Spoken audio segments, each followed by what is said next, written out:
एक पनौती वाला ही है।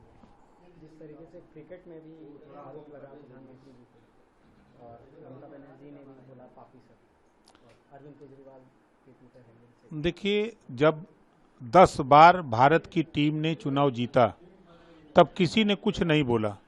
कांग्रेस के जमाने में भी भारत की टीम हारी थी। इस बात को कांग्रेस वाले भूल गए। ये उनके दिमाग में बात नहीं आती कि हम बोल रहे हैं तो हमारे रीजिंग में क्या हुआ था।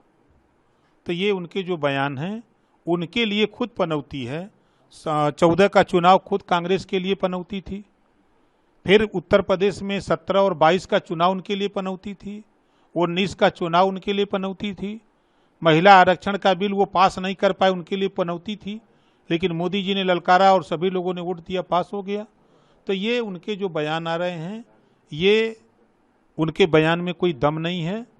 और देश के प्रधानमंत्री तीसरी बार माननीय मोदी जी बनने जा रहे हैं। उनको कोई रोकने वाला धरती पर अभी तक पैदा नहीं है। इलेक्शन कमीशन ने राहुल गांधी को नोटिस जारी कर दिया है और 25 तारीख तक जवाब मांगा है। 25 नवंबर को जवाब देने को कहा। क्या लगता है जवाब दे पाएंगे राहुल गांधी कि फिर बिल्कुल देंगे। अब उनका विषय है, वो जवाब देना चाहिए उनको जाके। आपके हिसाब से क्या है? अब हमारे हिसाब से भैया, अगर सरकार का संविधान को मानते हैं, कोर्ट को मानते हैं, चुनाव आयोग को मानते हैं, तो उनको जवाब देना चाहिए। ये हमारा अपना मानना है। अखिलेश यादव आप कह रहे हैं किस तरीके से भाजपा का सपोर्ट कर रहे हैं? अभी 5 राज्यों में चुनाव हुआ है। देखिए, मध्य प्रदेश के चुनाव में खुल करके अखिलेश जी ने कांग्रेस को हराने की बात कही कि कांग्रेस चालू पार्टी है, कांग्रेस भाजपा को जिताने का काम कर रही है, कांग्रेस को वोट मत देना, ये है ना। और अकेले चुनाव लड़ने की बात कर रहे हैं। तो समाजवादी पार्टी के नेता अखिलेश यादव जी हट करके सहयोग कर रहे हैं मोदी जी का। हम एनडीए में शामिल होकर सट के सहयोग कर रहे हैं। इंडिया गठबंधन क्या लगता है 24 तक चल पाएगा? क्योंकि कांग्रेस, बीआरएस, डीएमके ये साउथ में लड़ रही है। अरविंद केजरीवाल जिस भी पार्टी रैली में जाते हैं वहाँ बोलते हैं कांग्रेस के साथ साथ बीजेपी दोनों से, और अखिलेश यादव इधर और कांग्रेस के इधर। सब बट जाएंगे। ये कौ एक साथ है नहीं रहेंगे, सब अलग अलग लड़ेंगे। सब अलग अलग कांग्रेस और इसका सपा का किस तरीके से रहेगा? अब हो ही गया दोनों का।